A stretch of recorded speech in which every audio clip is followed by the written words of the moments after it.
they can't possibly believe is true. Just total nonsense. No, people can believe anything. What do you mean? People believe anything, man. We know that. Some of the people here are the ones who are the opinion makers, the politicians. Talk show hosts, we understand. Some want to try to present information. Others are entertainers. And so they act wacky. Yeah. Well, because wacky sells. Which, if wacky sold, we should be rolling in dough. We're not. I know. We're not wacky enough. We're mean, and we take things too seriously, but we're not wacky enough. But we're too wacky. Okay. Meanwhile, ultimately, it doesn't, screw everybody. Well, we're going to do what we're going to do because we want to do it, and that's that. I would always say, look, listeners, if you really like the show, make your views known. Yeah. If you know of a person who wants to sponsor the show or has deep pockets, send them our way. But otherwise, we're not going to beg for anything. Now, we're going to travel around the world to find our guest this week. What have you found for us, David? Do we need parachutes for this? No, I think we're traveling around the world. In the corner there, I'm going to get into it right now. Tell us about the guest. Boom, boom. We have a guest? Wait, no one will talk to us, though, because people won't come on the show because we're too hard on our guests. We are. You don't read the reviews. You have to read the reviews. Okay, I'm your monkey. Where's my banana? I could answer that, and then we'd lose the few listeners we have left. If I actually answered that question, which I'm so tempted. No, I won't do it. Okay. I don't know. I have no idea. You move the cheese and the banana. I don't know where it is. Limburger cheese. That's the one that smells. I think they all sort of smell. Cheese is sort of stinky by definition. It's cheese. Yeah, it's sour. Actually, when you have cheese that doesn't smell, you shouldn't eat it because it's not good. Or it's fake cheese. That's cheese food. Right. Cheese. No, but they put the word food in there so it's edible, you see. But it's cheese food. So you cheese should eat food to differentiate from cheese. Apparently. So we are show food to differentiate us from an actual show. Okay, ladies and gentlemen, they said the moon is made of green cheese. We're now exposing the cheese for what it really is. It's our show is cheese. Asiago cheese. Good stuff. Okay. We are traveling around the world. Yep. To Australia. To Sydney, Australia. Where I think, did you see some of the video on the web about these red dust storms down there? Wow. Unbelievable stuff. Just these incredible billowing clouds of like this red dust stuff that looks like something out of a movie. You couldn't make this stuff up.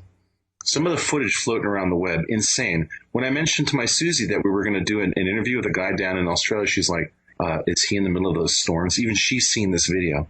Unbelievable. We have to ask him about that. I think that will be the most important question of the evening, which is, what about the dust storms? Yeah. I don't think that'll be the most important question of the evening, though. Tell us about the guest. What about him? What do you want to know? He's going to come on any moment. We'll talk to him. Bill Chalker. Actually, this guy has been the topic of conversation on the forums for quite a while now, and we've been trying to get him on the show. We've been going back and forth because the fact that he's in Sydney puts him a little ahead of us, like I think 11 hours ahead of me. So it's like 46 hours ahead of you. So actually, we're going to do some time traveling because even though we're recording this on a Wednesday, in his world is Thursday. So he emailed me this morning saying, I can't wait till we talk tomorrow. And I said, oh, so that's tomorrow your time, but today for us. And then I realized how absolutely confusing that was. Not to him, but to me. And I'm easily confused, as you well know. Okay, coming up next, Bill Chalker as we time travel on the Paracast. I have a feeling we're not in Kansas anymore. Hey neighbors, as we said, this episode of the Paracast is being brought to you by Audible.com, and you can download a free audiobook of your choice. And you can select from over 40,000 audiobooks and lots more featuring bestsellers about the paranormal, about UFOs, novels. You pick it, and when you get the book that you want, just download to your Apple iPod or over 400 other devices. All right? You can download your free audiobook today at audiblepodcast.com/Paracast. That's audiblepodcast.com/Paracast. This offer only good for USA listeners. We want to hear from you. If you have a comment or question about the Paracast, send it to news@theparacast.com. That's news@theparacast.com. And don't forget to visit our forums where you can talk to fellow listeners and Gene and David. Just go to theparacast.com and click on the forum links. That's the forum links at theparacast.com.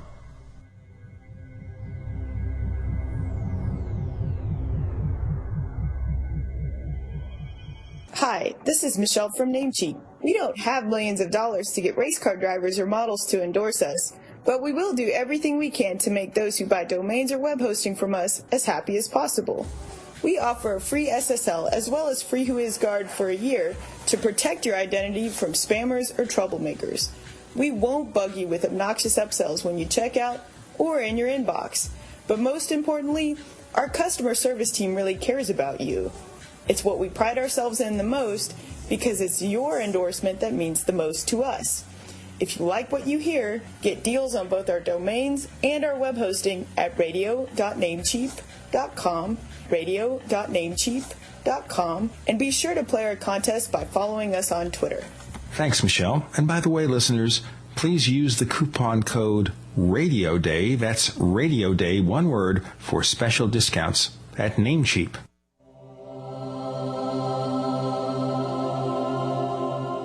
This is the Paracast with your hosts, Gene Steinberg and David Biedny. You never know what's going to happen next.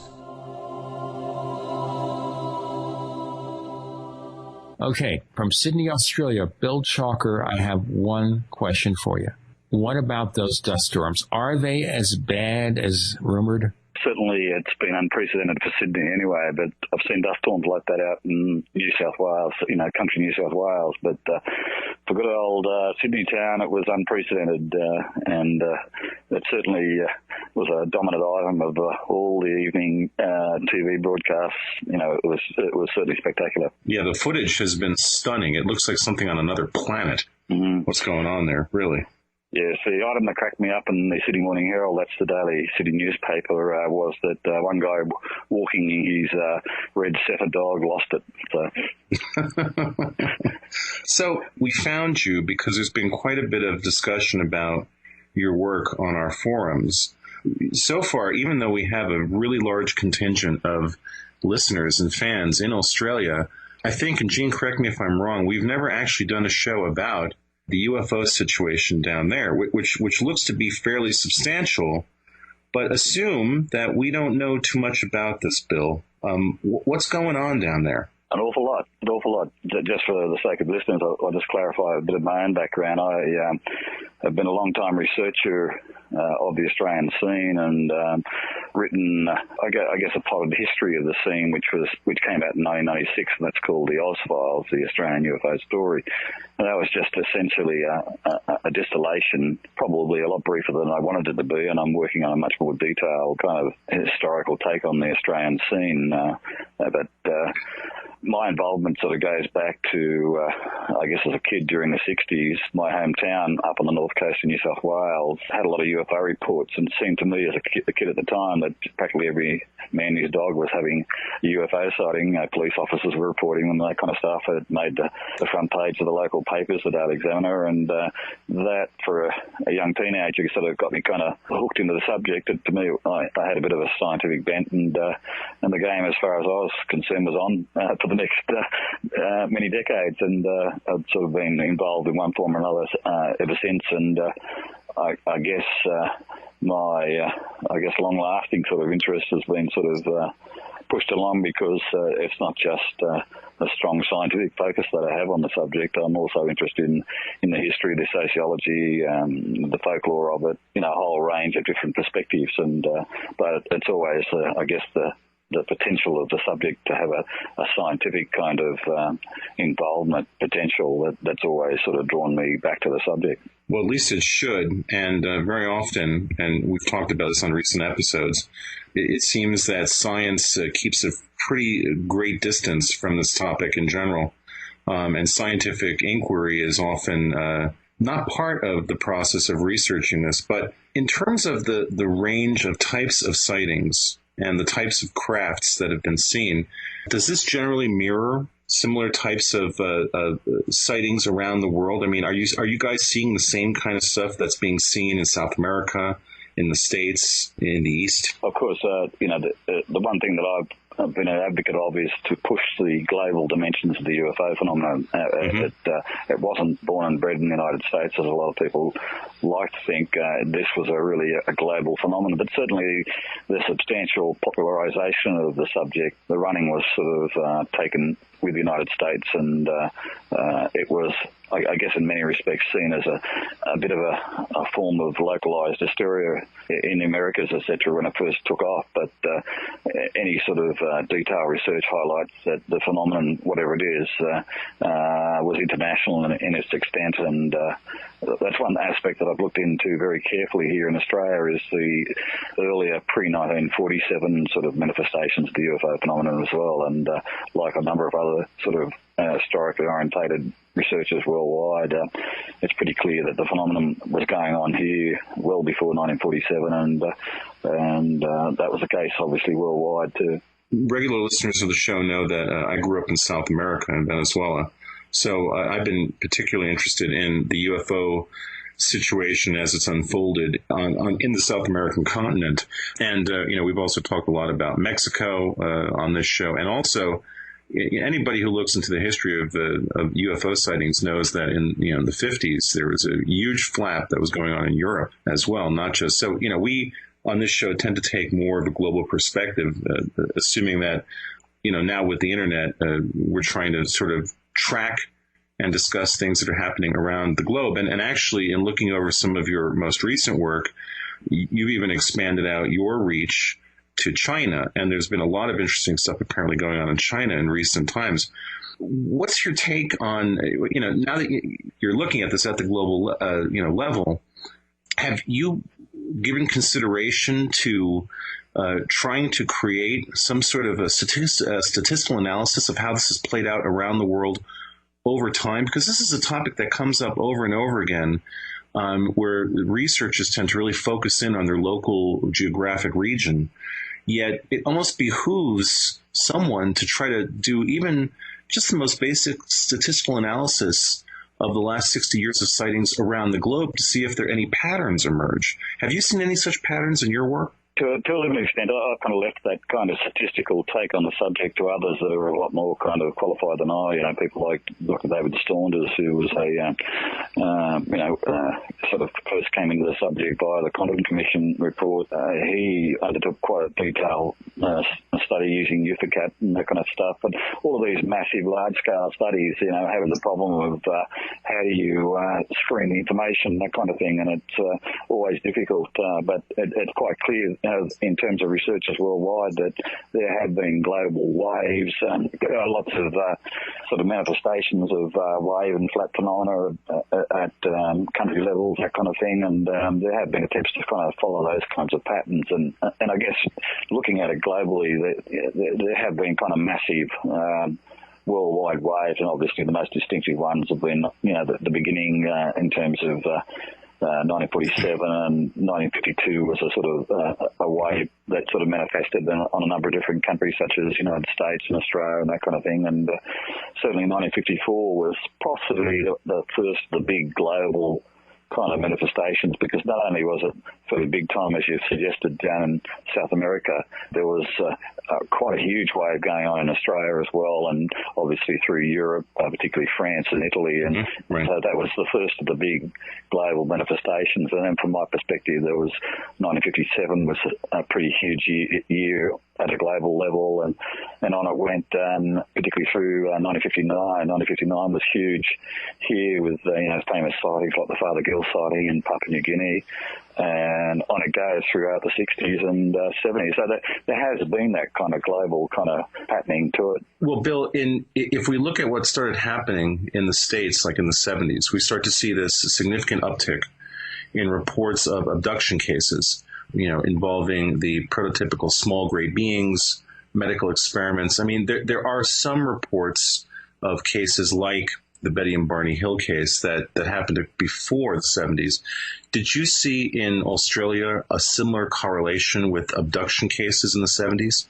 I guess when you look in detail at what took place in Australia, it was a little different in some respects in the sense that it was a slowly evolving scene. I've been looking at the abduction scene since the 70s, and around about 1977 I kind of published a paper and presented it at a UFO conference here in Australia that was called Beyond the Sea, Through Down Under, and basically it was kind of looking at the kind of obvious absence of clear-cut abduction kind of narratives in Australia at that point, but already by then we were starting to see cases that involved missing time and cases that could be, if you push the envelope a little bit, maybe the fodder that sort of belonged to that abduction scene. But we had no clear-cut kind of case like Betty and Barney Hill or Travis Fulton, that kind of thing.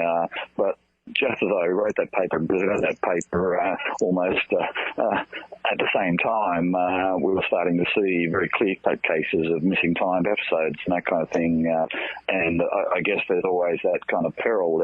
Is it a case of sort of creating the phenomenon in many respects, or are we just being more attentive at it and discovering these kind of cases as we go along? But irrespective of what the mechanism was, by the late 1970s and early 1980s, there was kind of a gradual kind of awareness that we had those kinds of cases occurring here, but they just weren't kind of percolating through. And I guess one interesting analysis to look at is this concept of Jacques Ballou's, this hilltop curve kind of thing. The stranger the case becomes, the less likely you are going to see that. And that was certainly prevalent in terms of the Australian experience, that these high strangeness cases were much more difficult to flush out of the woodwork. But as awareness became more and more obvious, particularly in the United States and out of South America, that kind of stuff, as the concept became more and more obvious, it was clear that those kind of cases were occurring in Australia as well.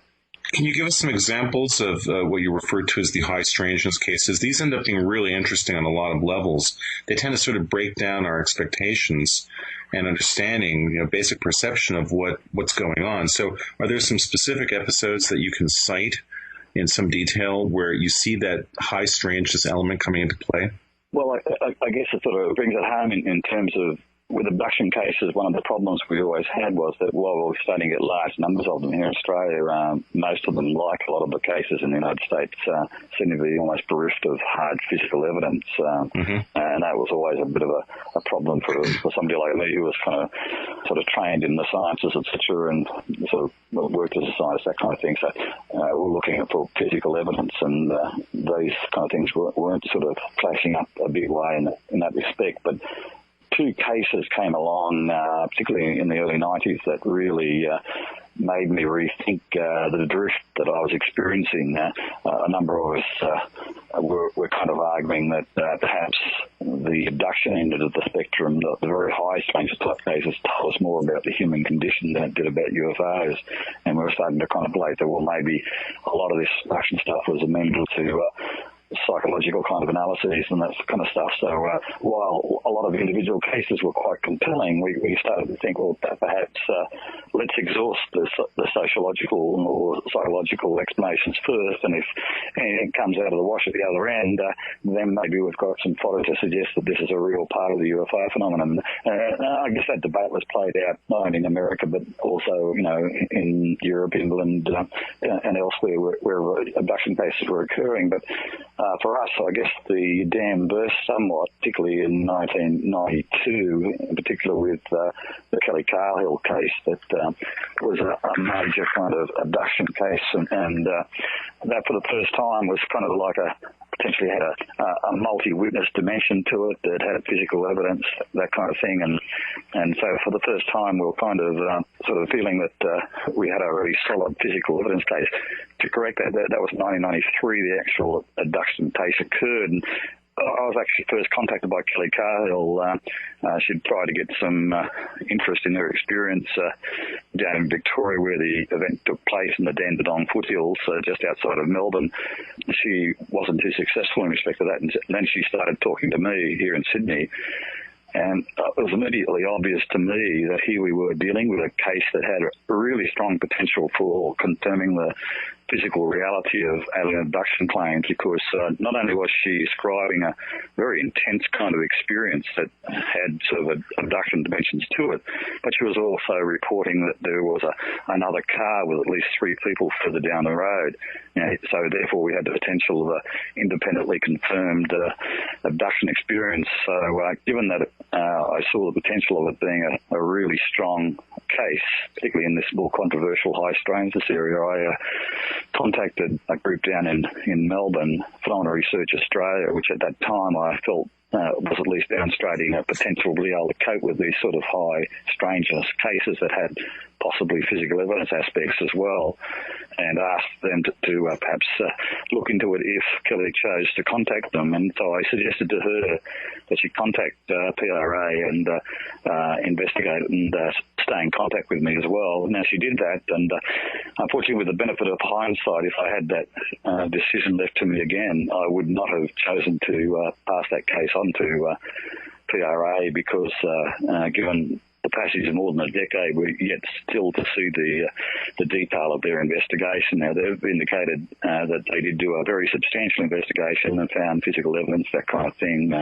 trace marks, that kind of stuff, but they've yet to reveal the nature of that detail other than through a few limited bits of information, which to me was quite depressing. So let's rewind for a moment, because let's make the assumption here, it's probably a safe assumption, that there are lots of people who don't know about this case. Could you lay out the basics of it for our listeners? Just in brief, Kelly and her husband were returning from staying with some friends, etc., and were heading home, and they were driving along a road. It's called Narre Warren, the actual location, but it's kind of out of suburban Melbourne, and they were returning home late at night. And now that part of it is fairly fragmented. There was an indication between the both of them that they'd seen what appeared to be a UFO, that kind of stuff, and then like a lot of the classic dynamics of these sorts of cases, there was fragmentary memory, and really for Kelly, it didn't come back in a big way until she was driving through that same location a week or two later, and then it basically hit her like a 10-ton truck.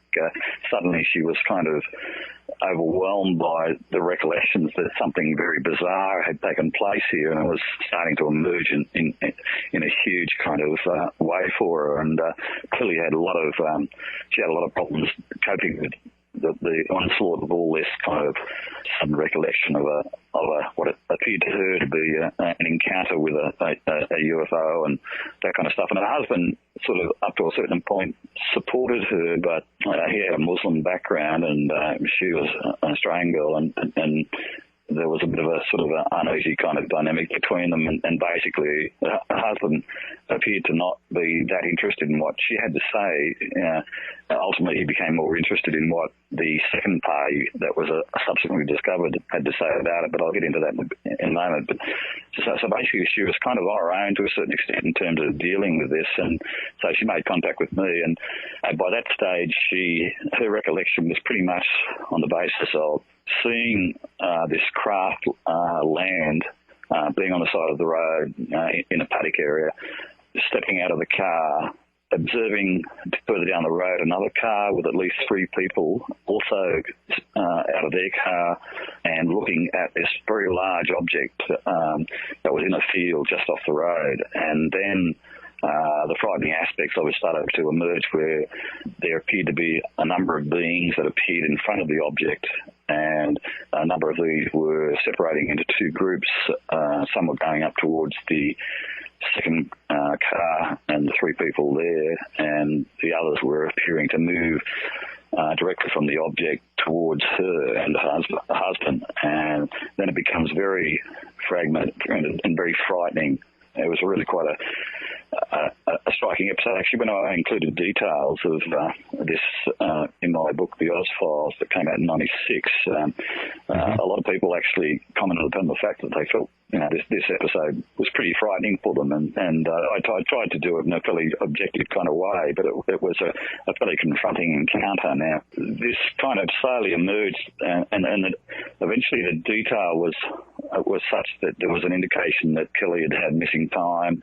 When the PRA people started to get involved with it, they were initially feeding me information about it in detail why, and what I asked them to concentrate on was whether or not they could confirm the presence of this second car and the three people.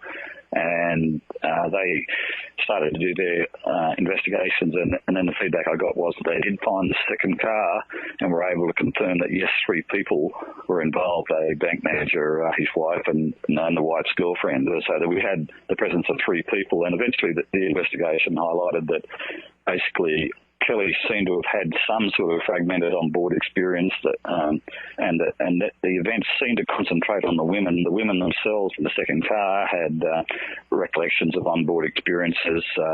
Both the men, Kelly's husband and the bank manager, seemed to have very fragmentary memories of seemingly partial recollections of seeing the UFO, that kind of thing, but and being restrained in some respects. There's a very fragmented aspect here, but it seemed clear that the women had the most kind of confronting part of it, and both sets of women seemed to recollect gynecological complications, that kind of thing. And ultimately, it also highlighted that apparently a third car was also found further down the road where there was a single individual that also described the experience. So here we had, for the first time, a major UFO event witnessed by three different independent groups of people that suggested that there was an abduction scenario played out, particularly on the women, and we had physical evidence.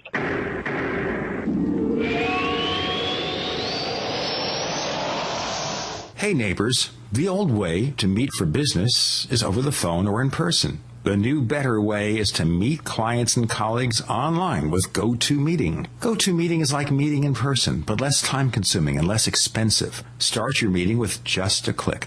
Everyone can see your computer desktop on their computer screen, so they can follow along as you move from page to page. You can use GoToMeeting to host a sales presentation, a product demo, or a training session. Even collaborate on documents by sharing your screens. Our listeners can try GoToMeeting free for 30 days. That's a month of unlimited online meetings free. For this special offer, you must visit www.gotomeeting.com/podcasts. That's gotomeeting.com/podcasts for a free trial. This is Leslie Kane, and I'm with the Coalition for Freedom of Information, and you are listening to the Paracast with Gene Steinberg and David Biedney. I'll tell you what, we're talking to Bill Chalker, UFO researcher. And we will have a link, by the way, on the Paracast website to his blog. And he has a couple of books out on the subject. Most recently, it's Hair of the Alien, DNA and Other Forensic Evidence of Alien Abduction. We have a link to that book because it's still available from Amazon Books. And he has an older book from 1996 that is rather difficult to get. But I guess if you go onto Amazon, you can find almost anything. You certainly can. It's out there, so in one way or another. I want to ask you something here.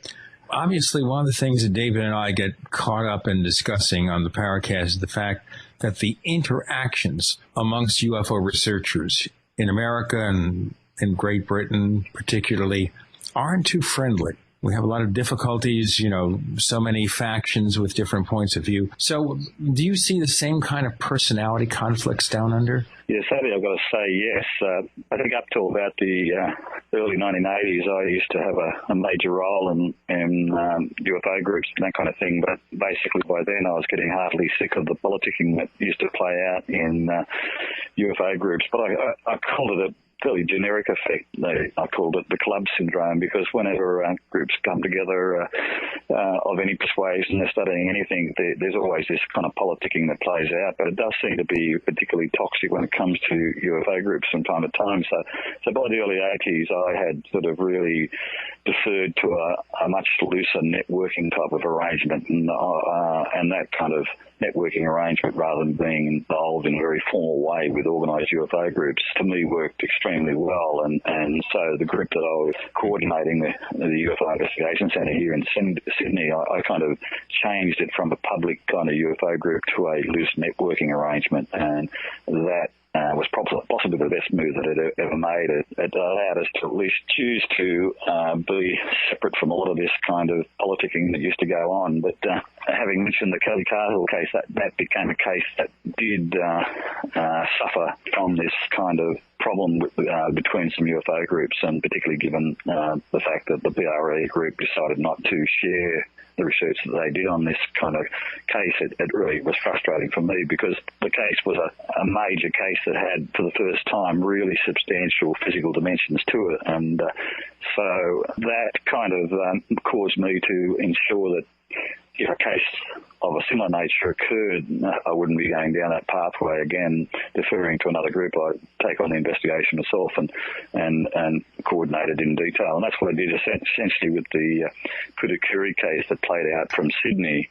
And here again, there was this case that when you talk about high strangeness, it was extraordinarily strange and highly confronting, and yet it had this item of physical evidence that allowed us to go down again the scientific physical evidence path for alien abductions narratives. And it's probably been the most rewarding investigation that I've done in terms of yielding sort of really interesting data that went to the heart of the UFO abduction narrative. So for me, at least, it was rewarding. I guess I can thank group politicking and group difficulties for that in some respects. Now, in terms of the specifics of some of the physical evidence regarding this case, when you said that there was this other car with this bank manager, his wife, and their girlfriend, I take it that these people came forward. You were able to actually interview and identify these people? No, I was never able to identify that. They came through Phenomena Research Australia, the Victorian group that I mentioned, and they've never allowed or enabled other groups to verify those people's existence. I've got no reason to doubt that they did the investigation that they claimed to have, but unfortunately no group has been able to verify the extent of the work that PRA claimed that they did, and really? they haven't released a report that they claim to have done on the case, etc. So essentially, we've had to rely in that case on essentially Kelly Cahill's narrative and her take on the whole thing. And I applaud her courage in terms of coming forward. But ultimately, given the nature of the event, we could have been able to highlight the fact that we had multiple witnesses here, and she wouldn't have had to have stood alone as the main contact person with regard to this case. And but unfortunately, that's the way it played out. The only person who has been able to be scrutinised independently has been Kelly Cahill, and so as far as the second group, it's only been PRA that's been able to make contact with the group. With them. So those three people never attempted to contact Kelly directly? Kelly certainly tried to contact them, but basically wasn't able to, and PRA didn't facilitate that contact between her and the other group of people. There was some indication or suggestion, apparently, in a letter I did the rounds that those people tried to contact me now via some telephone calls, but having kept contact or copies of all my phoning string sort of service responses and all the calls that came through, I haven't been able to verify that claim. So, had they contacted me, I would have been right into that kind of situation. But unfortunately, nothing appears to indicate that they contacted me from my end of the equation anyway. But that was particularly kind of frustrating. But as to why PRA would choose to sit on that information, that's something that you perhaps need to ask them. Right. All right. Well, let's move on beyond them, because in terms of, let's get back to the physical evidence issue. You've indicated that there appears to have been some sort of gynecological procedures done. Did she have physical marks from this? Yes, Kelly certainly did, and she had a triangular pattern mark on her abdomen. There was medical records to confirm that she had gynecological problems that seemed to go beyond the norm. So there was physical evidence in respect of that we could at least confirm with regard to that. Also, too, I had been kicking myself in hindsight that one of the specialties I undertook in the subject, particularly during the 70s and 80s, was that I became kind of recognised as a kind of a specialist in UFO landing cases and physical traces and that kind of stuff. So that's the other thing that was really important about the experience, that there was physical evidence found at the site, some marks where the ground had been affected, and also suggestions of magnetic anomalies, that kind of thing. With the wisdom of hindsight, I'd wished I'd gone down there and verified those myself, but at that time PRA indicated that they were doing a lot of field work, a lot of analysis, that kind of thing, and it appeared that all that information would become kind of readily available to other researchers, including myself, given that I was the one that facilitated their involvement in the case in the first place. But unfortunately, that turned out not to be, and so we were left with a tantalising indication that here we had a very high strangeness case verified independently by people, but still somewhat limited in terms of the information. Was she ever put under any kind of hypnotic regression? She was. Basically, Kelly's recollections have remained fairly consistent. Not a huge amount has sort of come out, to my knowledge, in terms of elaborating on a substantial on-board kind of experience. There was a lot of fragmentary information suggested that she had been in some sort of on-board environment, but largely it was the experience seemed to be so confronting to her and so frightening that, a lot of that kind of seemed to be resisted. The second group of people, courtesy of the anecdotal information I was managing to get in the early days from PRA, suggested that the other ladies in the second car had a more substantially recollected onboard experience. So it's particularly frustrating for me that I've got to do this in a fairly anecdotal way because we don't have the detail that allegedly PRA got on this case. In terms of her psychological profile, was Kelly somebody who was interested in this topic in any way before this incident? No. She certainly seemed to be somebody that was a bit of a UFO innocent, and she seemed to be involved in, I guess, trying to get some sort of theological kind of focus, in terms of religion and that kind of stuff. She had a bit of a Christian background, but she was married to somebody with a Muslim background, that kind of thing, and so she was going through a bit of a religious kind of journey, and I guess this kind of experience was pretty confronting for her, and certainly outside of her normal scheme of experiences. Looking at the write-up on the OzFiles.com, there are some interesting bits of information that seem to come out where she says things like, they've got no souls. And she's apparently screaming this at one point. And then there's this discussion about there being a whole bunch of them in the field with them gliding off the ground, and where she has a sense then, as you read, that she senses malevolence from them. When you spoke with her, what was your impression of sort of her memories of this and the effect it had on her? And along the same lines, Bill, have you been in touch with her since then? Has she had any other kinds of episodes that are even vaguely in the same kind of category, even like UFO sightings? Well, she had a number of different kind of experiences, but nothing on the order of what was described in that report that you can access on my website. Right. She had those kind of bedroom or home kind of invasion experiences with those figures, that kind of thing.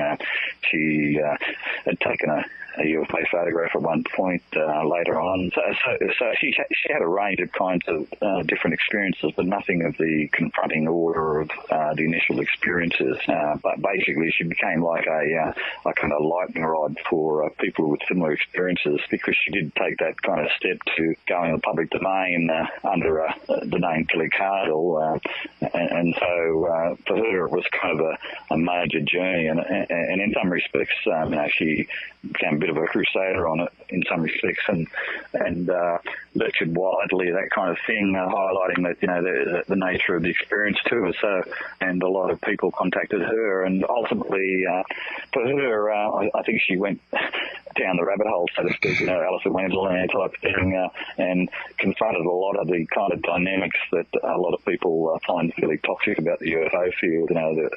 There's a huge cross-section of people and organisations contained within the so-called UFO subject, and some of those people are very good and some of those people are borderline toxic. So that, I think, started to tell on Kelly, and ultimately she became fairly frustrated with the UFO field, and in the end she pretty much dropped out, and one day a few years ago, I got a call from her saying, do you want all my archives? And, I'm leaving Australia.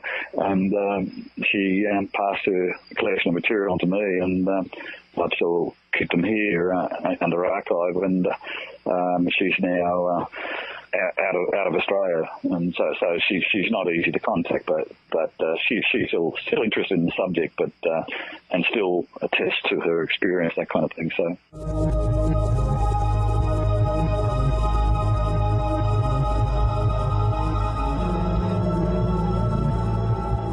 Fate magazine is proud to be celebrating its 60th anniversary and its 700th issue. That's 60 years of bringing you true reports of the strange and unknown. Fate brings you the latest on all aspects of the paranormal, like angels and miracles, psychic phenomena, ghosts, UFOs, and much, much more. It's bigger and better than ever. Subscribe now by calling 1-800-728-2730 or online at www.fatemag.com. That's 1-800-728-2730 or www.fatemag.com. What are you waiting for? Your fate awaits. You're in the Paracast with Gene Steinberg and David Biedney. You never know what's going to happen next. We're talking to Bill Chalker, UFO researcher from Australia. We're focusing on UFO cases in Australia. We'll also be talking about UFO cases in, China. We'll get to that too. David? Well, I'm just curious, Bill, did she remain married to the husband? No. Some people argue that perhaps the pressure involved in the experience led to that breakup because her husband wasn't really supporting her. As I mentioned earlier, he seemed more interested in what the other male in the second car had to say about the experience and not very interested in what all the women had to say about the experience. So he was getting that information anecdotally, courtesy of the PRA investigation, but Kelly seemed to argue that he wasn't very supportive of her. And I, in some respects, I guess the UFO experience was a little bit of a template in terms of the pressures that she was under in her own kind of relationship. And obviously I'm not qualified, nor do I really want to go to the detail of the private side of it, but ultimately they did break up and separated, and then she's moved on from that relationship. So in terms of similar events like this in Australia, so you have this one standout case. Did this create a situation by where there were copycat cases? I mean, did you in tracking what was going on down there, did this precipitate other types of cases where people were making similar types of claims? It's hard to argue, perhaps, but there were some cases that started to come out. We didn't have an avalanche of cases. Having tracked the abduction phenomenon sort of roll out in Australia from the 70s in particular, we had a lot of cases that came out throughout the 80s and into the 90s and that kind of stuff. But as for Kelly's experience, I guess hers was the most public. Hers was the kind of Travis Walton type case where there was a lot of publicity associated with it, that kind of thing, and so it had that kind of impact. But as for creating copycat cases, I don't think it had that kind of effect. I think Australian culture is a lot more pragmatic, I think, than perhaps, can I say, in terms of American culture. We're kind of, we've got one of our more famous sayings is "she'll be right, mate," that kind of thing. No worries, that kind of stuff. We tend to be very pragmatic, and so things happen. Or as I say, I don't know whether we can say that in an American audience. Shit happens. Things do play out, and people just sort of take these things on board. But things slowly emerge. There was one case that just as I finished the Oz files and I was submitting the manuscript to the publisher, a case emerged from my hometown of Grafton on the far north coast of New South Wales. Now, this was referred to as the Longley case, the name of the family, and it was a very complicated abduction narrative, and one of the things that concerned me immediately was that there was a very rapid kind of sort of exposure of this subject in the public eye, and sense of, in very short order, the family were appearing in one of the national women's magazines with a double-page spread photograph of the family, husband, wife, and the kids, and that kind of stuff. And to me, I was very uncomfortable with that dynamic, in the sense that, given the nature of the experience that was being described, it seemed to me that these people should have or needed more time to deal with this in a kind of a private way, rather than expose themselves to this sort of nationwide publicity. And that case turned out to be a kind of a fairly messy kind of situation. There was certainly a very complex and descriptive kind of abduction narrative on board experience, that kind of thing. So again, we had another kind of controversial case, but it was those people ended up having some difficulties again, and ultimately they kind of went underground, so to speak, and they're very difficult to locate these days. Going back, look, you talk about research that you've done pre-1947, cases that go back to pre-1947, and it makes me wonder about going back quite a bit with the fact that there in Australia you have this indigenous people, the Aborigines, and I'm wondering, when you start to look at these indigenous peoples around the world, especially like in South America, you find that there are obviously tales of interactions with beings that come down from the sky that go back, in some cases, thousands of years. Is there a similar type of correlation with the Aborigine people in Australia?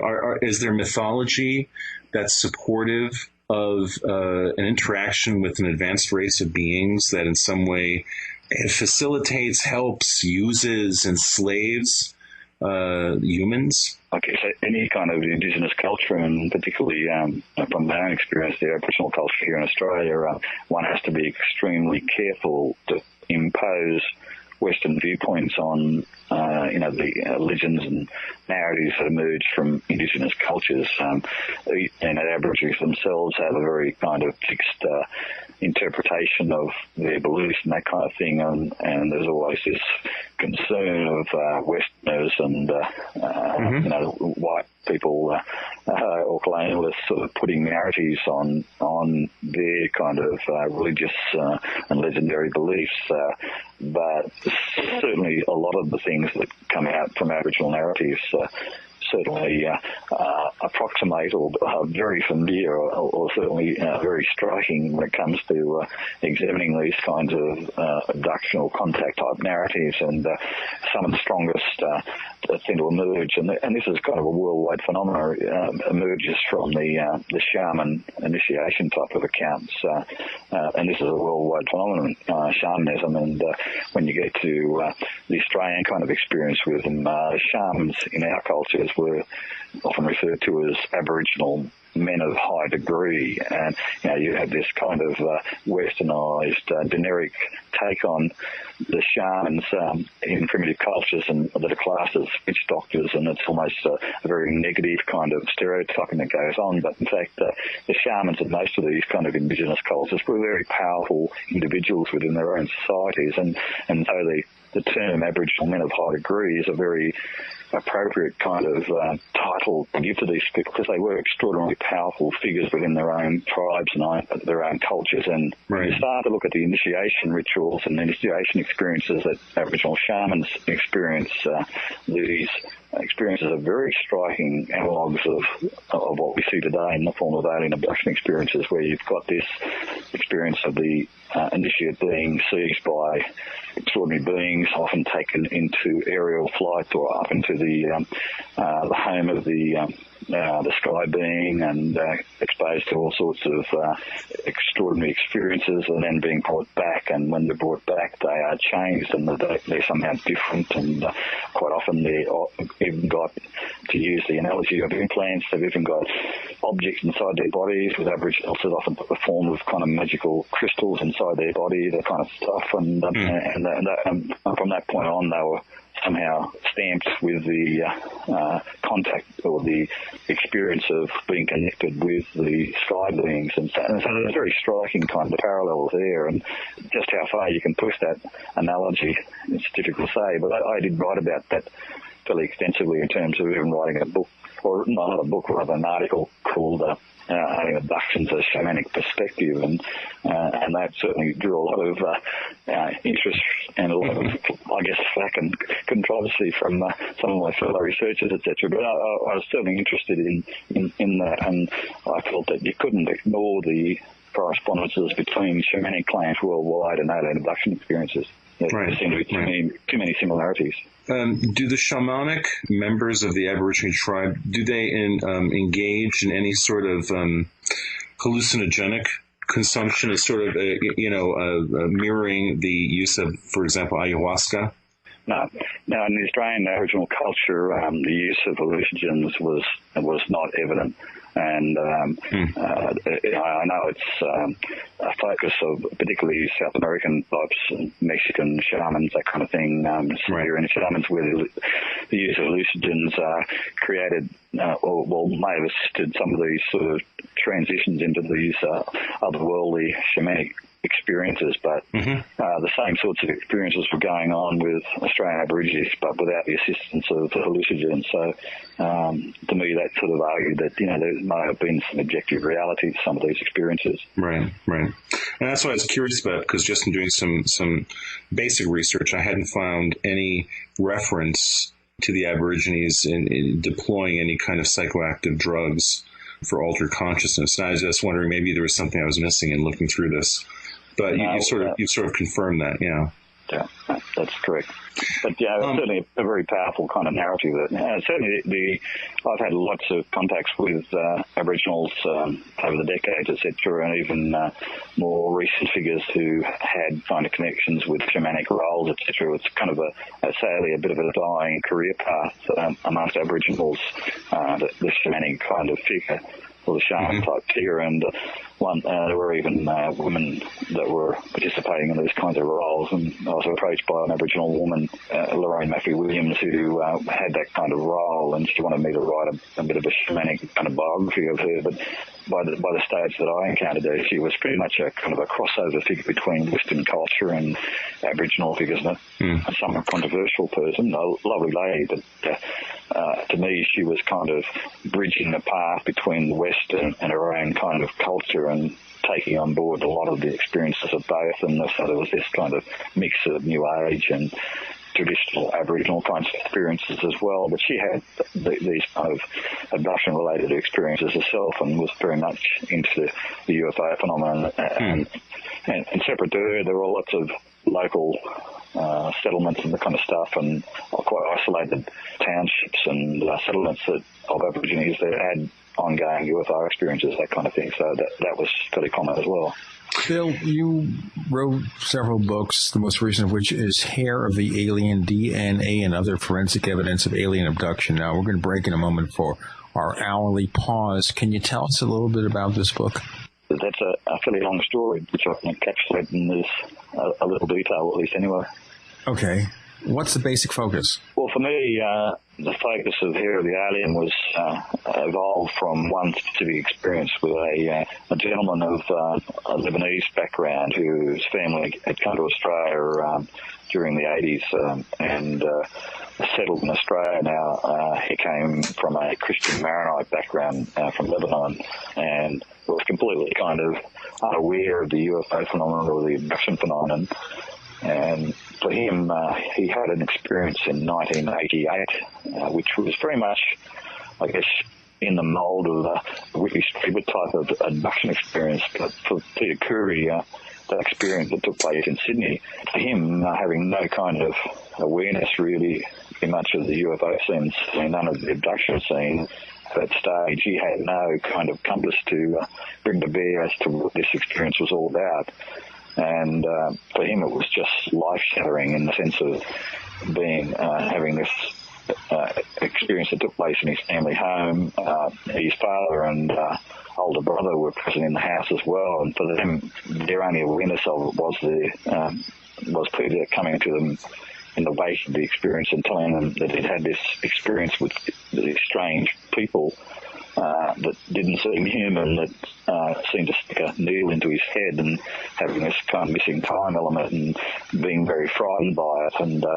And they could clearly see that he had an injury to his head where he claims that a needle was stuck in his head. And they themselves during this episode had was like missing time, or sort of becoming aware of like the fog in time, where they had no recollection of what occurred during the time that Peter had his abduction experience.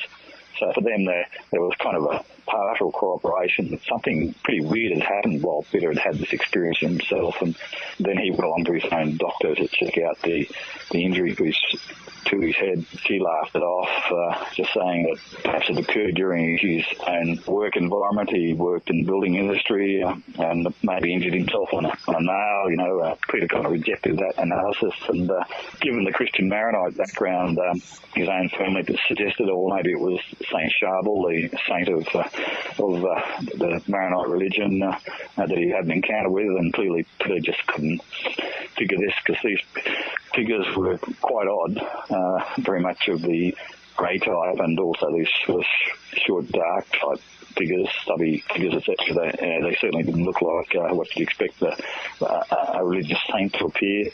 And so for him, he couldn't come up with an explanation as to what had happened to him. And then one day, he and his fiancée, Vivian, were driving along and driving past a petrol station. I think you call them gas stations over there. But there was a huge poster, and on that poster was just a face, which we all now familiar with the Wikistriever grey alien face, and that's all it was. Okay, before we get into the face and what they saw in the experience and seeing that sign and that picture, we're talking to Bill Chalker, UFO researcher from Sydney, Australia. We pick it up on the other side of the Paracast.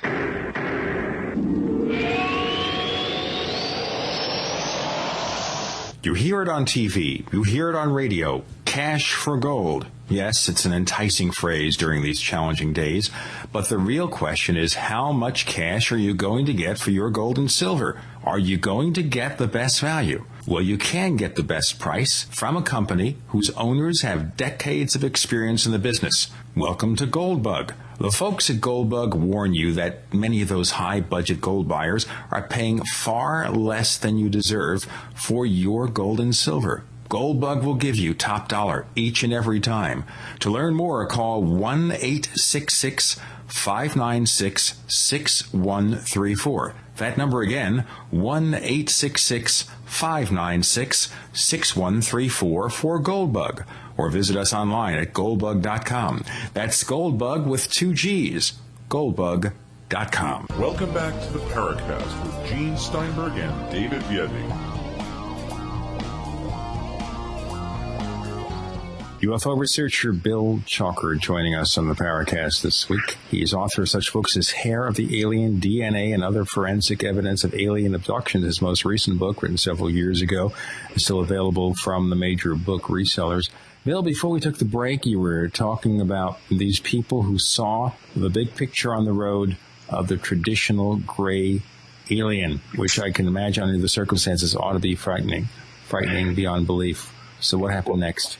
Well, for Peter, it was just shocking to see this face that he encountered in his experience. And his wife or his fiancée at that stage, was aware of what he had described to her, and they were trying to figure out what this was all about. But as it turned out, this was part of a clever kind of advertising campaign for the paperback edition of Wikistriever's book Communion, and it was through that process, eventually the ad campaign would highlight that this was about a book. And eventually when Peter and Vivian established that, Vivian got hold of the book, and she was the one that read it first. And she said, Peter, you've got to read this book. This is exactly what you were telling me all about, And Peter was never a big reader, but eventually he did kind of look through the book and pretty much read it. But for him, there were many features of Striever's narrative that coincided with what had happened to him but also just as many differences. And so for him, at least, he'd found a bit of a connection that maybe his experience was about this so-called alien abduction thing, and that he had to find out about what this whole abduction subject was all about, because for him it was something completely foreign.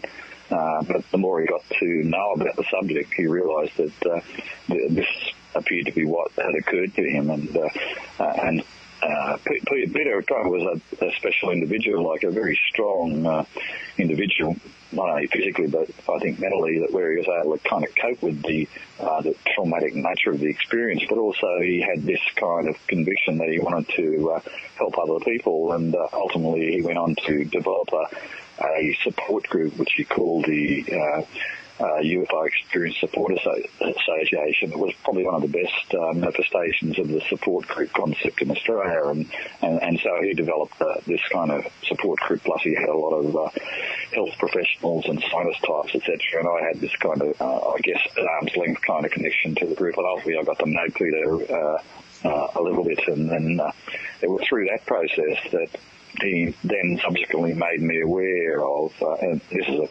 a year or two after it occurred, a subsequent experience. Like a lot of other abductees, he had a number of experiences, but for him, one of the most difficult to deal with was an experience that he had in 1992. This involved, some weeks prior to that experience, he had been involved on job site assault. There were a number of people that were trying to steal some of his building labour equipment, and he tried to intervene and was involved in a fight and injured fairly severely with a strike to the head with I think a shovel or something of that date, one of his own shovels that they were trying to steal. And he had to have some hospital intervention, that kind of stuff, and so ultimately he was off his job there for a number of months, and it was during that period where he was convalescing from those injuries that this experience occurred. Now, some people argue that perhaps the medication that he was on led to this experience, but the kind of medication that he was on had no kind of hallucinogenic history that would give this kind of experience, and plus the physical evidence that emerged from you can't reconcile that very readily. But Bill, before you continue, do you know specifically what kind of medication? We're talking about pain medication?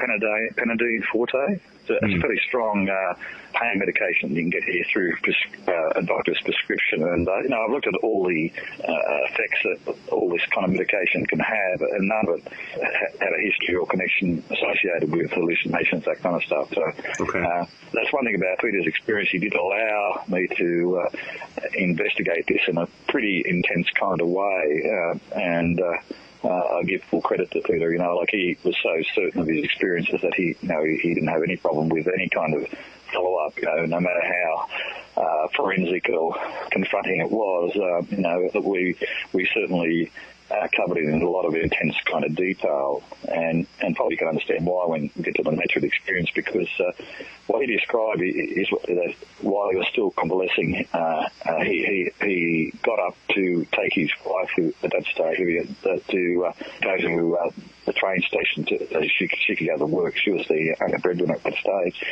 and he drops her off at the train station about 7 in the morning, gets back at home. It's about 7:30 or thereabouts, and then he then goes back to bed. And he feels as though he may have gone to sleep at that stage. He's uncertain of that element, but certainly within a short period of time that he's disturbed by what appeared to be like a presence or some sort of sensation of something putting pressure on the bed, and he immediately wakes up and is at that point aware of the presence of two females in his room. These looked kind of human, but had attributes that seemed to make them pretty odd, particularly they were both naked, which was pretty confronting.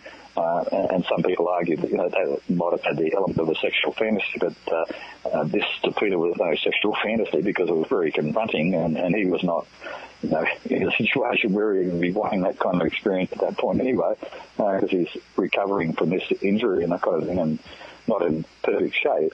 And he described the blonde female, as having this blonde hair, appear to have blue eyes, a large angular face, a very severe angular face in the sense that the chin was very pointy, and the eyes appeared to be about 2 to 3 times the size of larger than average human eyes. And as it turned out, she had a strength that was pretty confronting. Like, he was a very strong man, and this woman had a strength that was way beyond his, which disturbed you no end. And in addition, there was the other woman appeared to be it looked like an Asian woman with a dark, short page boy cropped hair, with what appeared to be almost like black eyes, as if there was no pupils.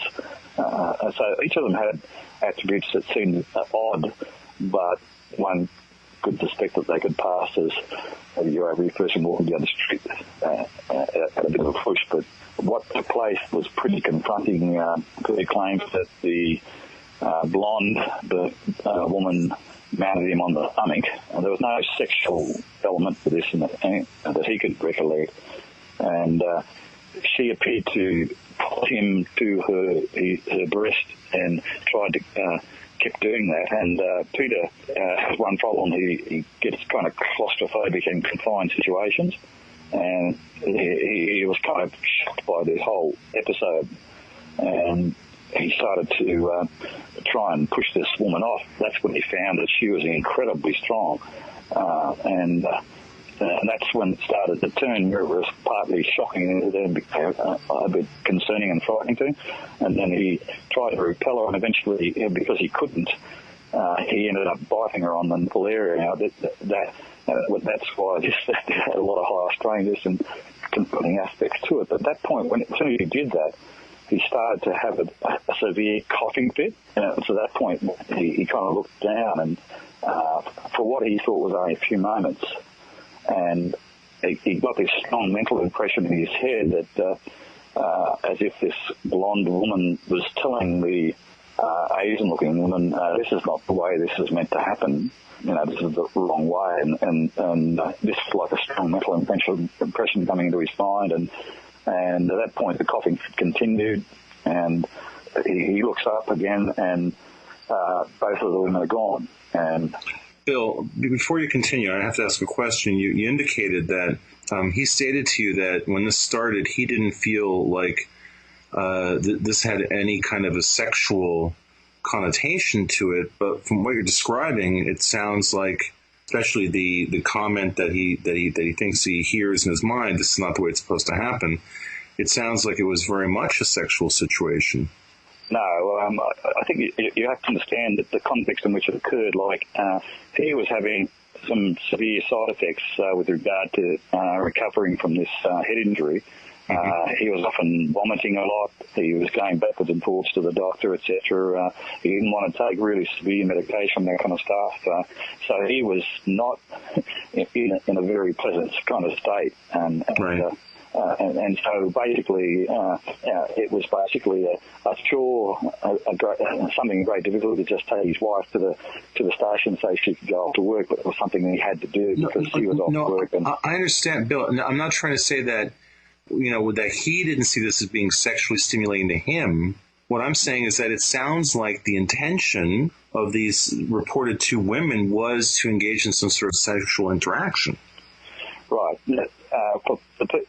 That kind of connotation can be put there, but as far as Peter's concerned, it didn't have that aspect to it. Now, he was wearing basically long johns, that kind of clothing, and had at least a sheet over and that kind of thing. And he's unclear on that element as to, at some point in the episode, he's aware that he's on top of the sheet, but he still has his clothes on. And that's the extent of his recollection in respect of that. He has tried hypnosis to kind of get into this in more detail, but nothing has emerged, and I've even had hypnosis under controlled circumstances in this situation with him as well to see if something could clarify this, but he hasn't been able to get beyond that.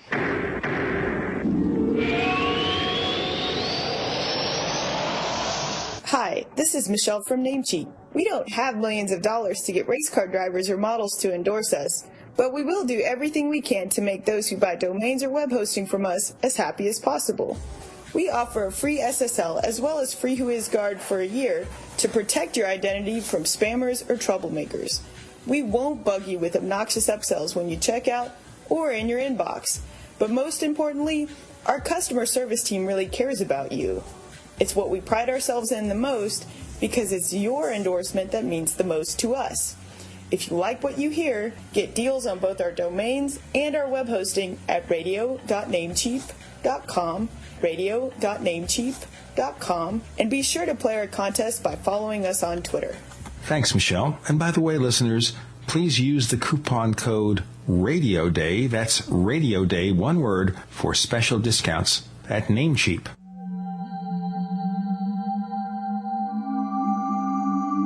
You've entered another dimension. You've entered the Paracast.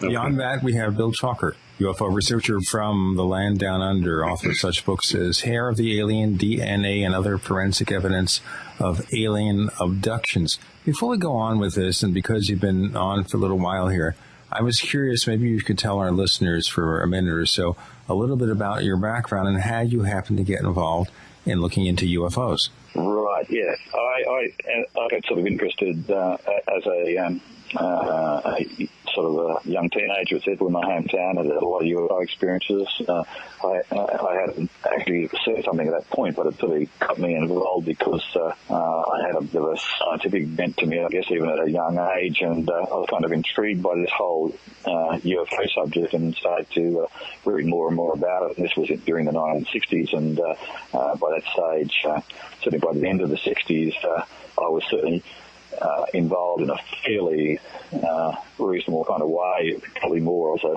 enthusiast at that stage, but a pretty well-read enthusiast by then. And by the end of the 1960s, there were a number of big waves of sightings, even physical evidence-type sightings, UFO landing cases on the north coast where I lived. In 1969, there was a major outbreak of so-called flying saucer nests, etc., all around the north coast, quite a number of them. Even one that got national publicity on the property of a parliamentarian, and so I joined the throng of people that went out to this property at a place called Bunga Walban, and that was... What's the name of the place, Bill? Please, just slowly so we can hear it. Bunga Walban. Okay.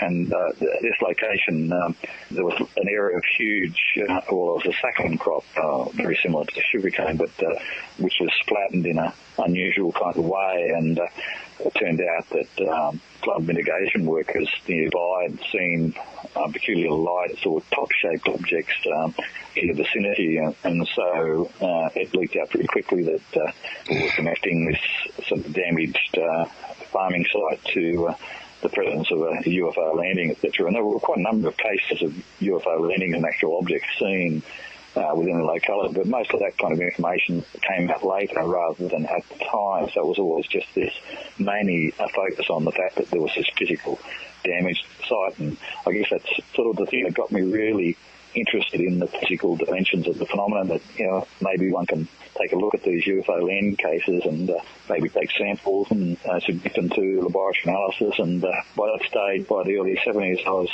at the University of New England at Ardale and going through a science degree course, etc. So, and occasionally doing what's been described as forbidden science on the quiet, in the laboratory analysing UFO landing cases, etc. When the faculty used to wander by, admiring my weekend zeal for working in the laboratory when nobody else was there.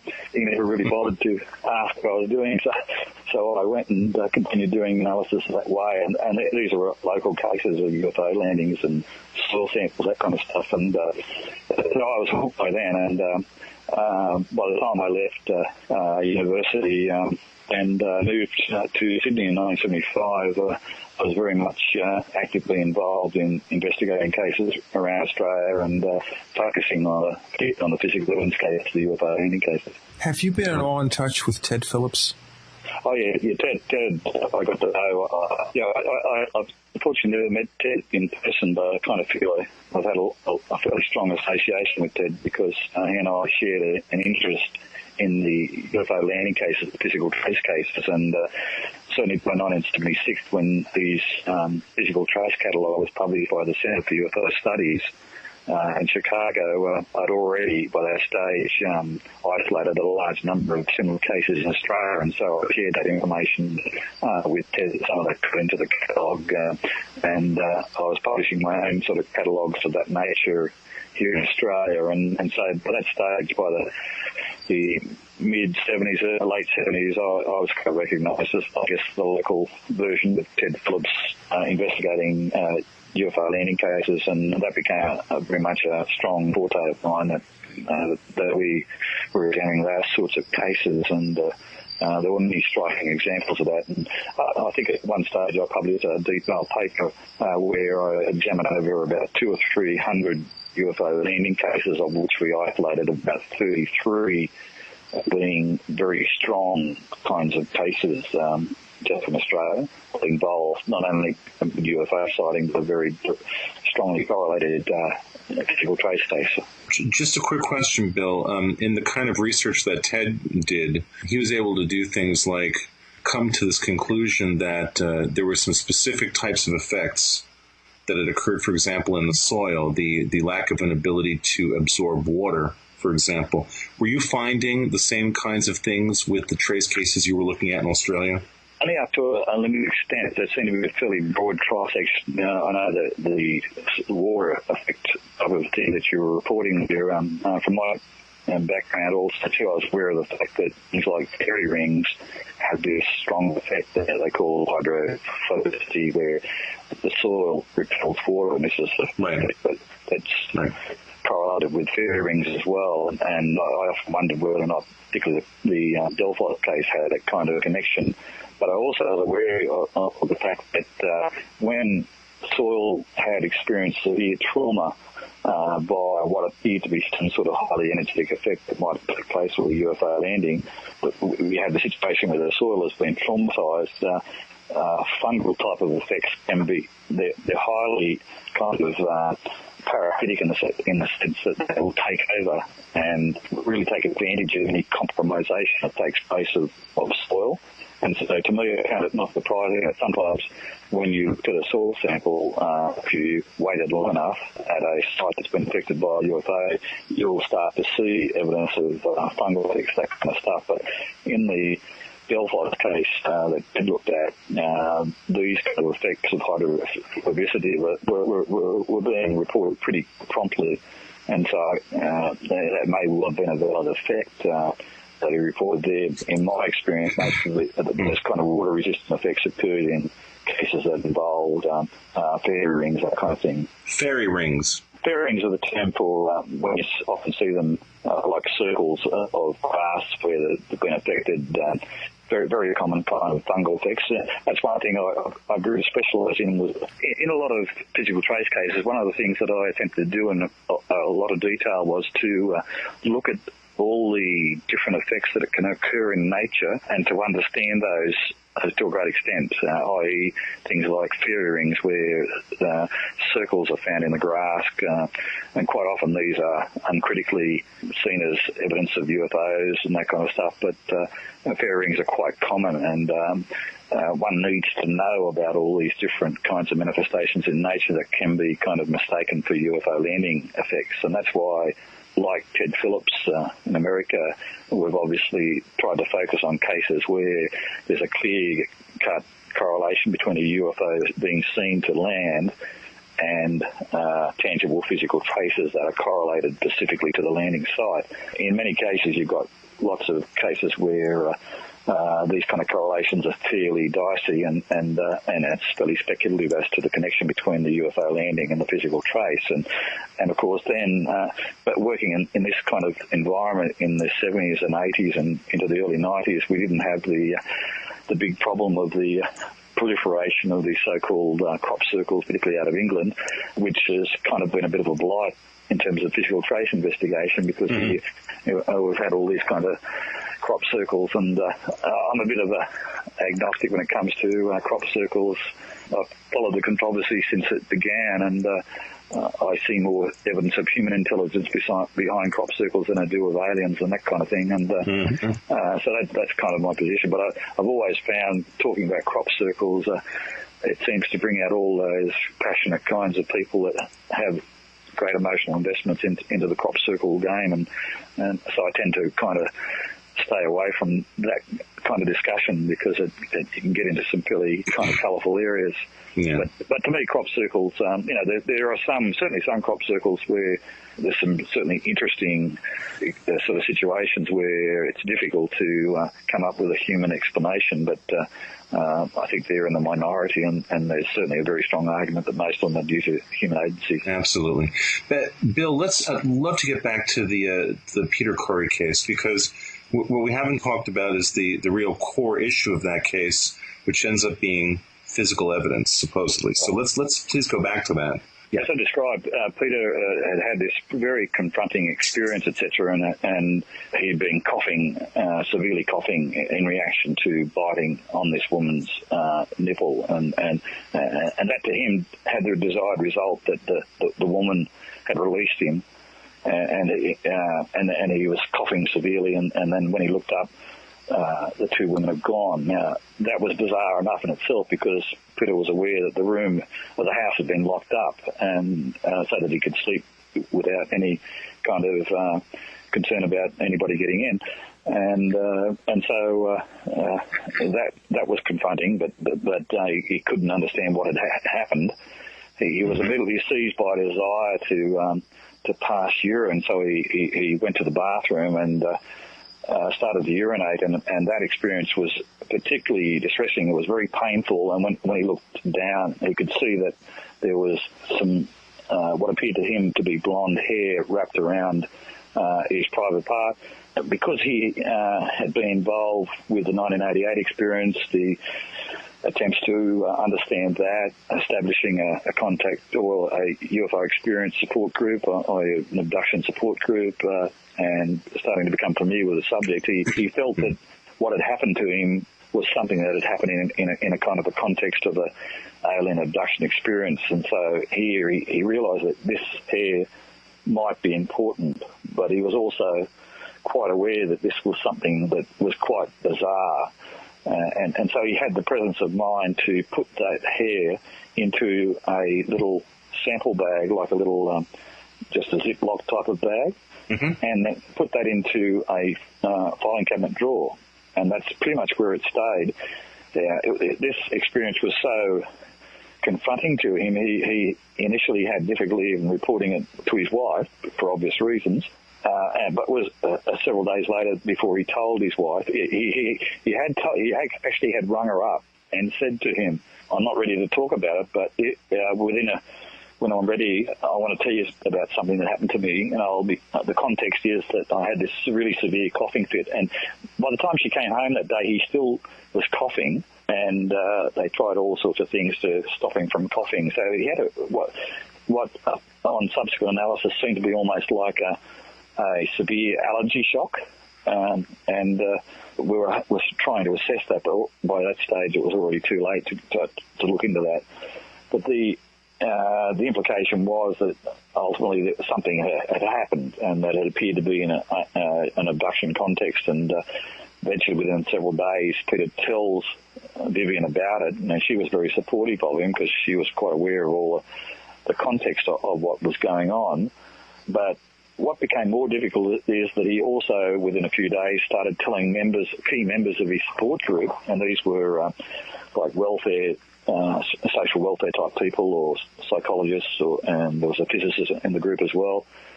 And they were all a bit uneasy of this particular episode from 1992, because essentially his 88 experience was of the classic stereotypical alien abduction case, whereas this experience was pretty confronting and pretty a very high strangeness component to it. and they also felt that it had this kind of connotation about it with two female type entities involved, that it could be misunderstood. Peter showed them the hair. None of them handled it directly. He kept it inside the plastic bag. And I'm glad he did that for obvious reasons. But none of them kind of could deal with this directly. They kind of didn't really want to look into it. And Peter kind of asked them to look into it as a kind of a template for dealing with other cases of high strangers. So he was volunteering himself to be looked at, but none of them really wanted to look at it. And in the end, they kind of said, well, let's just deal with, keep it to your 1988 experience, and that we're more comfortable with that, And he found that particularly disappointing, and ultimately he put that case of 1992 on the back burner. Now, it was only a few years later that I became more involved with Peter and his support group and acted as a bit of a scientific consultant to them from time to time. And it was during a meeting with, I think, a couple of potential documentary producers who were talking about the whole abduction scene and Peter's support group work, that they were talking about physical evidence, and he would talk about, the scoop marks on his body and that kind of stuff, the injury to his head. And they were sort of saying, well, but what about some tangible physical evidence and stuff like this? And then, surprisingly, Peter then mentioned that, yes, there was an experience that he had where there was these hair samples. And this is the first time that I'd heard about it a year or two later. So he obviously had not discussed it with many people, but part of my investigation later was to go down that pathway to establish the chain of evidence for this sample, and I was able to credibly establish all that there was this good, strong chain of evidence between Peter, the event that he described, and the hair samples, and that's important in terms of the forensic investigation that we subsequently undertook. So quick question. Peter's wife, Vivian, what color was her hair? We went through all the obvious things. As a trained chemist, I was quite au fait with the need to establish control samples and that kind of stuff. Anything that's unknown, we looked at everything. We looked at a wide range of control samples, Peter's hair, a wide range of different types of hair samples, Vivian's hair.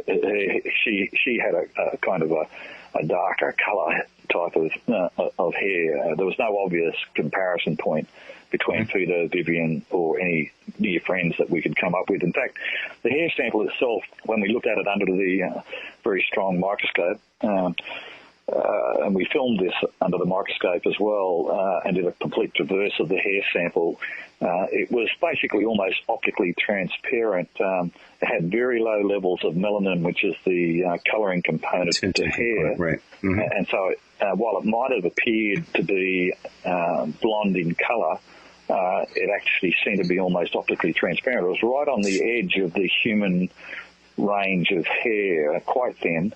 And so it was quite unusual, even just morphologically in terms of examining it. And so we had that kind of initial physical examination and comparisons and that kind of thing. And we're obviously trying to establish contamination, that kind of stuff, who would handle the hair and all the rest of it. And fortunately, Peter had always kept it inside the plastic bag, and he wouldn't let anybody take it out. The only person that had handled the hair was him. And that actually was confirmed later when we did, as part of the initial sampling, we would do washings of the outside of the hair to see what kind of DNA was apparent in the washing on the outside of the hair. And that confirmed that the only DNA that was present on the washing was from the surface of the hair itself, plus which was consistent with the internal parts of the hair and also Peter's DNA. So we were able to confirm that. For those that are interested in the detail, there's quite a lot of detail on this case in a PDF file that's on the KUFOS site and also on my own OzFiles website. And also a lot of this detail, plus the subsequent research DNA work that we did, which was essentially 2 phases, is all recorded in the book Here in the Island, which you can get through Amazon.com. And that was one of the specific things that I required in terms of publication of this data. The case itself is so strange that we needed to ensure that any kind of biochemist would be able to look at the methodology and understand that we did it in a very comprehensive and appropriate way.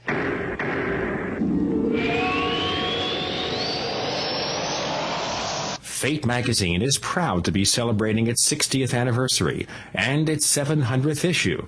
That's 60 years of bringing you true reports of the strange and unknown.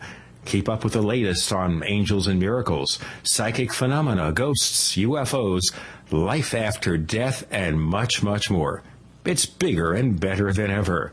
Subscribe now by calling 1-800-728-2730 or online at www.fatemag.com.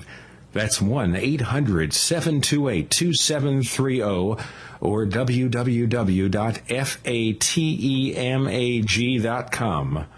What are you waiting for? Your fate awaits.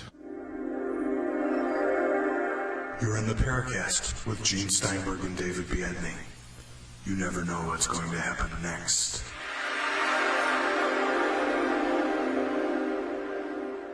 Bill Chalker, UFO researcher, joining us.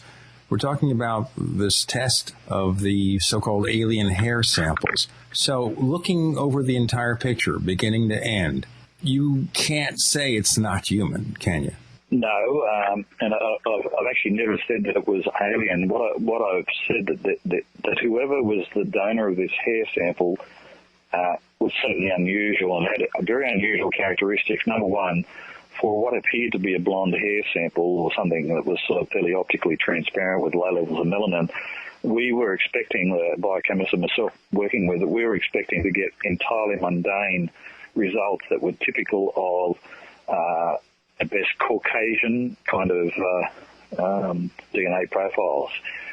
We concentrated on the shaft of the hair because we felt that was the section that we're going to get the most success with initially, because even though it was kept in a plastic bag, it was still a compromised hair sample as far as we were concerned, and we were looking at it several years after it had been collected.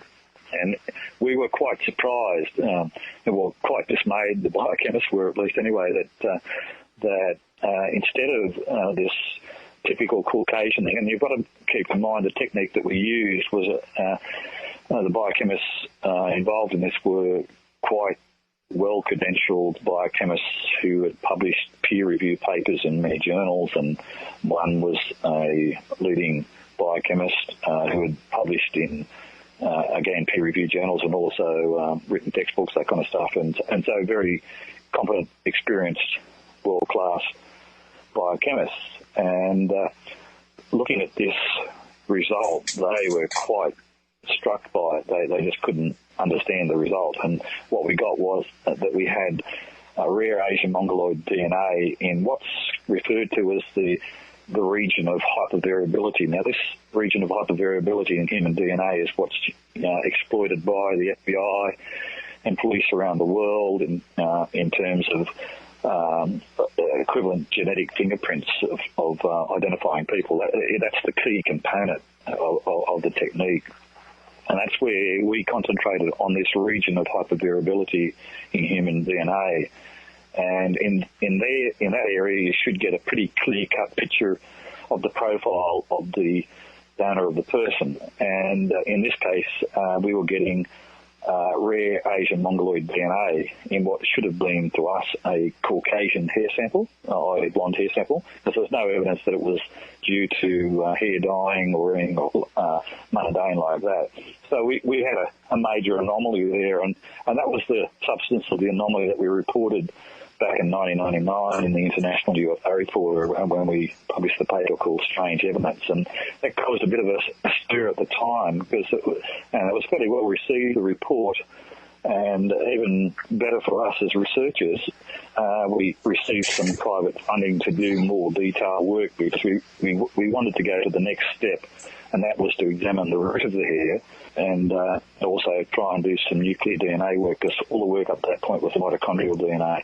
And we did that obviously for reasons that we thought that it was a female hair sample, and we concentrated on that. And so with phase 2, That was where we concentrated. We replicated the work nearer to the along the shaft towards the root of the hair. We replicated the earlier work that confirmed the Asian Mongoloid DNA. And in addition, when we looked at the root, we were expecting to get that kind of confirmation as well. But instead of that, we got mainly in this region of hypervariability again. Instead of the Asian Mongoloid DNA, we got the red bar Garlic DNA. Now, that in itself was quite a shocking result for the DNA specialist, because anywhere that you take your sample along the hair or blood and all that kind of stuff, you should get consistent DNA profiles, particularly in this hypervariable region, and we weren't getting that. Now, there are some DNA anomalies that can occur on a small scale, such as a thing called heteroplasmy, which means that you can get small shifts in DNA, but here we were talking about large shifts in the DNA, and certainly these very experienced DNA people that were looking at this sample for me couldn't explain it. They just thought this was extraordinary, and trying to figure out what this meant. And it appeared to give sustenance to the claim of people like David Jacobs and Bud Hopkins that part of the scenario involved with these alien abduction claims is that the process was creating like hybrid beings, that kind of thing. And here we had in this one sample evidence that there was a kind of a hybridization going on. And the only way one could replicate this, and bearing in mind this, we were doing this work in 1999 through to the early 2000s and completing it by about 2001, 2002. And as soon as we got this result, the DNA specialists were off trying to figure out, is there anything else that can replicate this?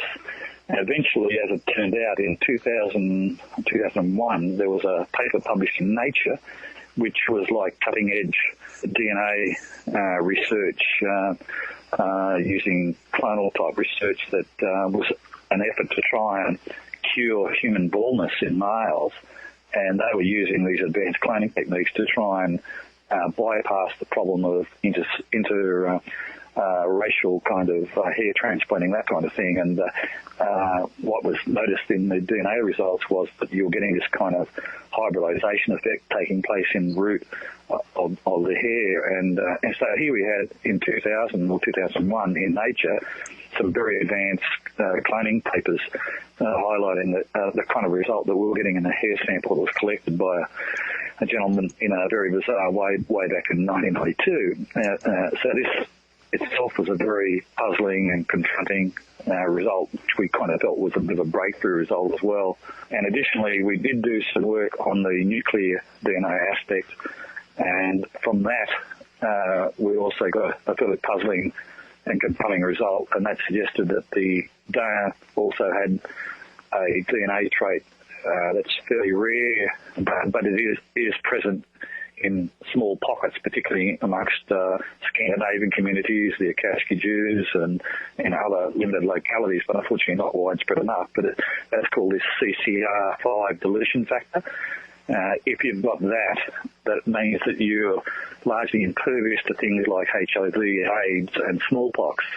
Now, that collection of results, the apparent hybrid nature of it, the CCR5 result, that kind of thing, all of that collectively made for a very strange DNA profile. Now, it doesn't say that it's alien, but it certainly suggests that the donor was pretty unusual, and the challenge for anybody is essentially trying to replicate that result in a regular human person. And it isn't easy, but it could be done. But it was well beyond anybody like Peter and anybody at the time to replicate that result back in 1992.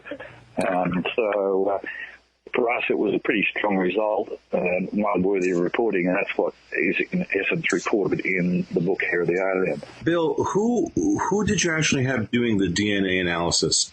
These people, the lab and the technicians who did this went public? I mean, basically, they allowed you to use their names and their identities? No, they did not. See, one of the problems was that without my permission, UFO magazine in California published a report that they picked up off the web, one of my reports on this case, and for some reason beyond me, in their editorial additions to the article, they had under my name reporting that this DNA work was done by Dr. Kerry Mullis, who was the Nobel Prize winner of the technique PCR that led to all this revolution in biochemistry, and that was the backbone of the technique that we used in this work as well. Now, I did interview Kerry Mullis, and he was quite impressed with it. In fact, he's kind of unique amongst Nobel Prize winners that he's the only one that claims to have had an alien abduction himself.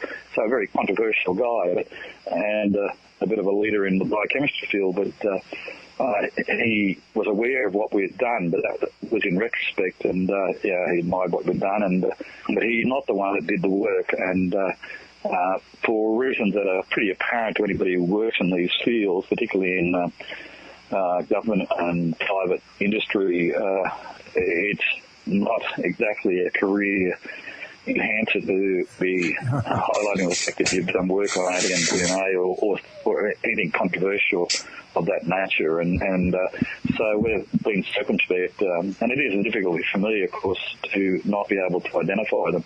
The people involved, particularly the key biochemist, is probably not totally uncomfortable with it, but still not willing to have his name connected to it as well. But I've had people that we've worked with, such as Dr. Cole Kellner, who's the co-author of The Hunt for the Skinwalker, who was associated with the NIDS organisation. Right, Robert Bigelow's organisation. Mm-hmm. That's right. Well, Cole Kellner is a biochemist as well, and we've actually worked with him on other cases of physical evidence involved in abduction cases. So he has privately got to know the people that are involved with me, and has been quite impressed with the DNA work that's been done. So that's by way of peer review. But unfortunately, we haven't gone to that step, being able to identify the biochemists that have been involved with me. But I've had others, biochemists, verify their credentials. And we actually got involved with Cole Kellner to examine the so-called alien claw case in California. And it was our DNA work that largely confirmed that we weren't dealing with an alien claw, but in fact dealing with a terrestrial mollusk or a snail. Yeah. Just rewind for a second, because I'm not clear on what it is that UFO magazine then published that caused a problem. And we've had our own issues with the fine folks over at UFO magazine. Well, what they did is they introduced a paragraph that suggested that the person that did the DNA work was Kerry Mullis. I see. Okay. And when I heard that they'd published that without my permission, I objected to that and asked them to correct it, because that was not the case. He was aware of what we'd done, but he wasn't the person that did the DNA analysis. All right. Did you write that article for UFO, or did they? No, I did not. No, they lifted that off the web without my knowledge and published it under my name. Really? They published it, they ascribed it to you as if they gave you a byline, as if you had written it? Yeah, so I'd written most of it, but I hadn't written the opening paragraph. For them, right. But as if you had been commissioned to write it for them. That's correct. But I hadn't. All right. I wasn't very impressed, and in fact that I've never written anything for UFO magazine, and obviously that experience also suggested I wouldn't be writing for them again.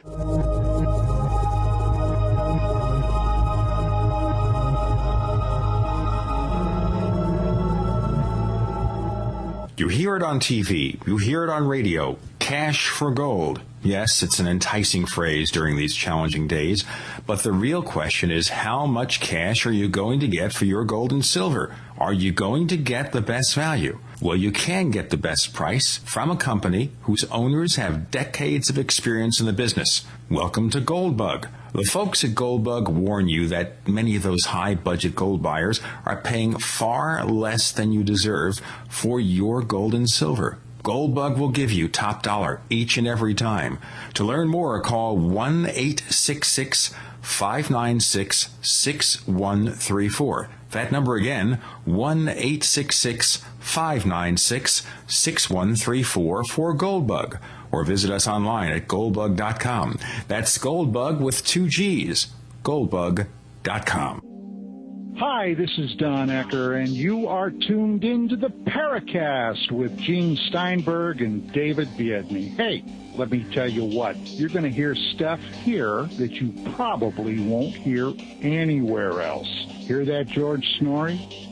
We have Bill Chalker, UFO author, historian, researcher, and he's telling us about his close encounter with UFO magazine that didn't end up very well. David wrote one article for them, and that was it. Yeah, I wrote no articles for them. Right. I've got to admit, personally, I was rather disgusted in what had happened. If they had asked me whether they could publish one of my reports on the DNA case, I would have been only too happy to allow them to do it. Mm-hmm. But I would not have been very impressed with the fact that they would have introduced creative editorializing under my byline. And that's what happened. Well, had they approached you formally, you might have actually asked them for money. No. You see. Yeah. Well, I mean, but from their point of view, you might have, which is why they probably just ended up lifting it. Right. Well, I think anybody who knows me realizes that any UFO magazine I write for, I don't ask for money. So right. I've been publishing in the UFO field. I know what the realities of the UFO field are. And I've been a contributing editor for the International UFO Reporter since the mid-'80s, etc., and so a lot of that stuff has been published there, MUFON Journal, FSR, a whole range of magazines, even the Ufologist magazine here in Australia, which has been a newsstand publication. All of that I've written for decades without any kind of payment anyway. Right. So. I would gather, just explaining, of course, that even though you've written some books on the subject, we're quite certain that you're not rolling in the dough either.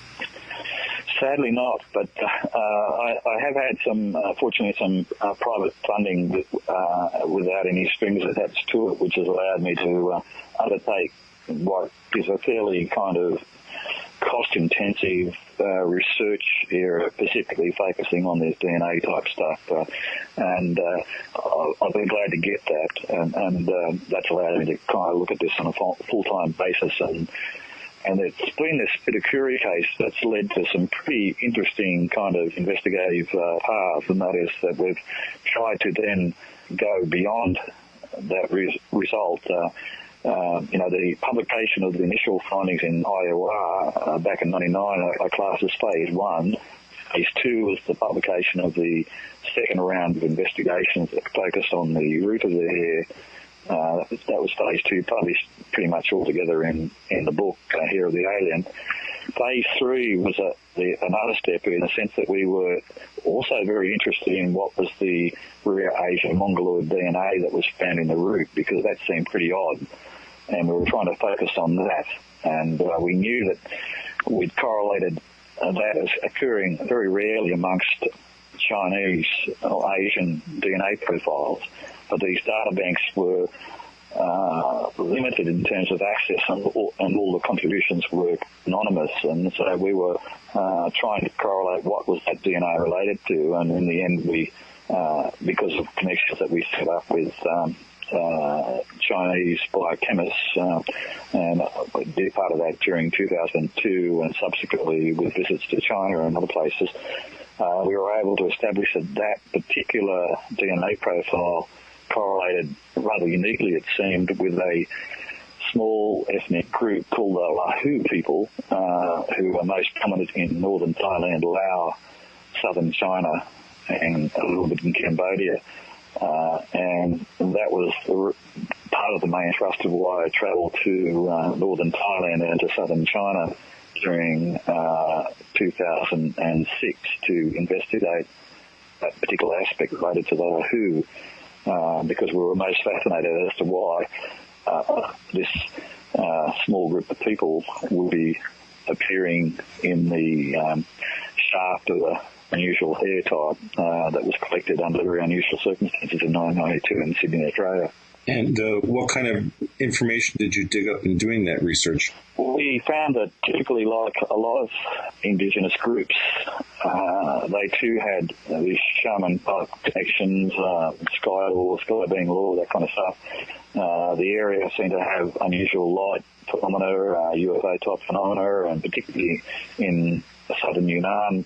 With my visit there, I took a rather arduous bus trip, small bus trip that went down crisscrossing the Lincheng River, which is essentially the Mekong River in China. We went to Lancheng, which is the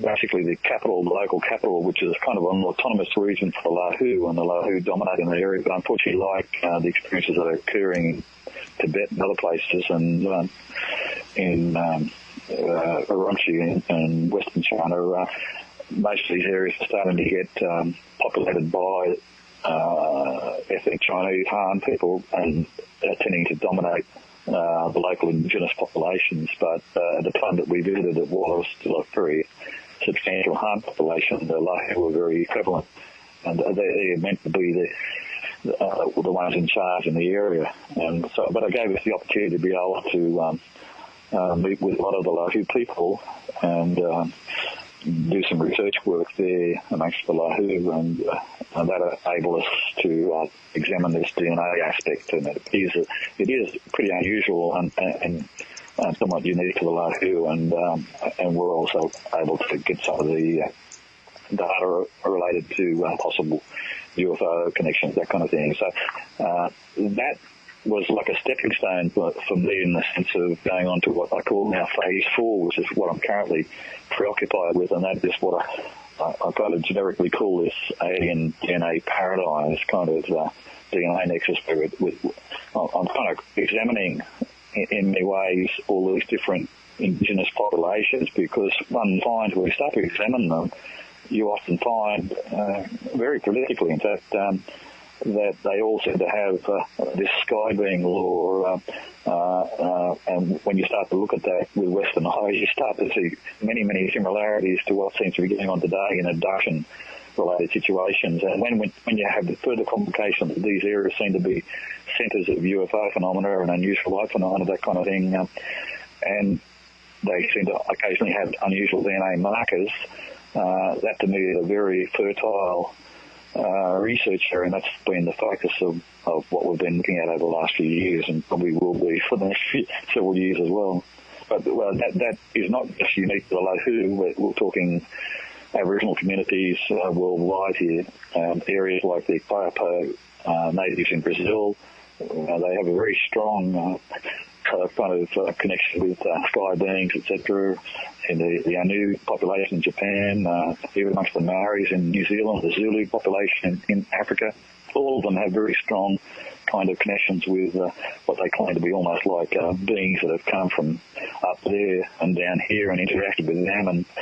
And by looking at their DNA, maybe we can possibly have some direct correlations with the old hoary old stories of Von Däniken in terms of presence of extraterrestrials in our cultures earlier on. We don't have a lot of time left here, Bill, so let's kind of just maybe sum up a few things here. As you've covered all this, we have the DNA, which may or may not be human.